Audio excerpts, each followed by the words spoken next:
In this lesson, we're going to talk a little bit about transitions. Transitions are the way that you're going to make your sermon feel seamless, like it all fits together and it all flows logically.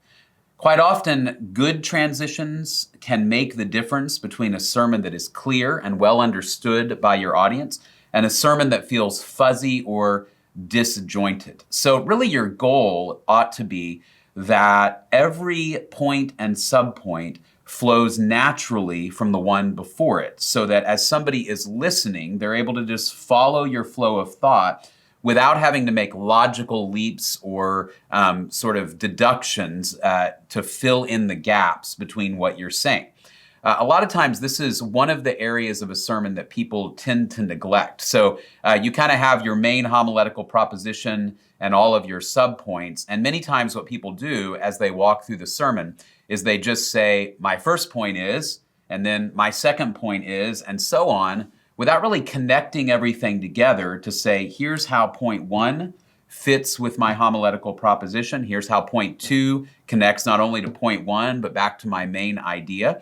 So you want to make those connections and that flow really, really clear. If you think of your sermon kind of like a garment, a shirt or a dress or something like that, the idea with transitions is that they are the seams between the pieces of the garment, but a really well-made sermon, just like a really well-made garment, you really shouldn't see the seams. They shouldn't be raggedy or visible from a distance, but instead, they should kind of be invisible to help create the impression of one unified whole. So a couple of tips about transitions. One is definitely think about them ahead of time.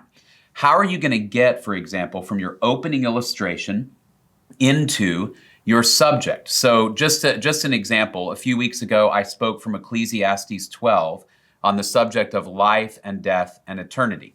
So I told a story about a family pet of mine that died when I was really young. I was a young kid, and my dad struggled with how to tell us that that dog had died.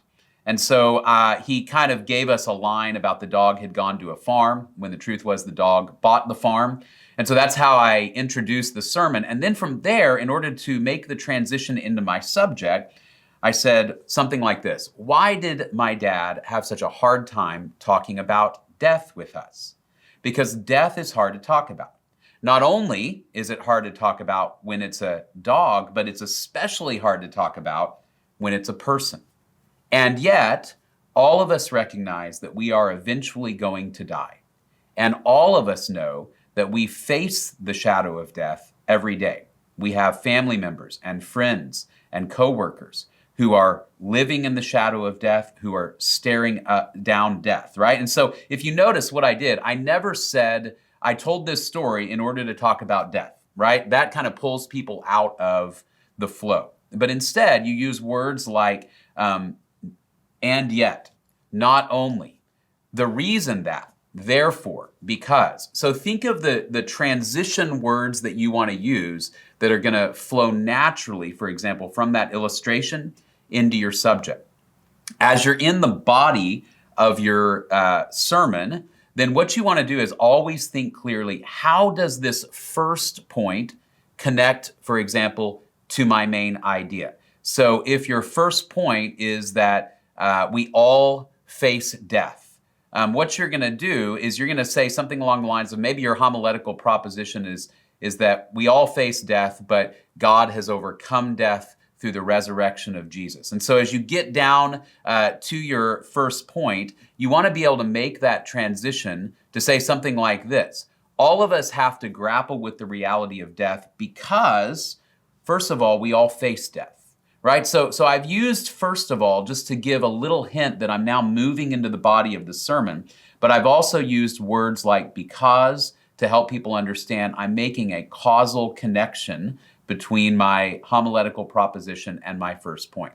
So the idea is, what I would do when you're thinking about your transitions is talk through your message before you give it and ask yourself, if I were listening to this, would I clearly understand how the main idea connects to point one, how point one connects to point two, and how all of them hang upon that main idea? That's really going to be your key.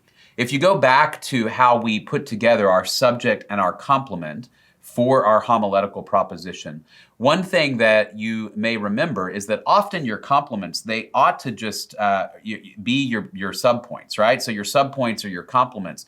If that's the case, and if it's well constructed, it ought to be relatively clear to you how those subpoints fit with that main idea. So it shouldn't be all that difficult then in the flow of your sermon to make transitions that make that clear. But again, as you talk through the sermon on your own or think it through, the question is, if I were listening to this, would I clearly understand how all of this connects?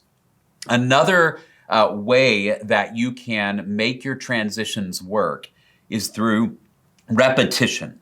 So if you say, we have to address the topic of death because we all live in the shadow of death. And maybe that's your first point. We all live in the shadow of death.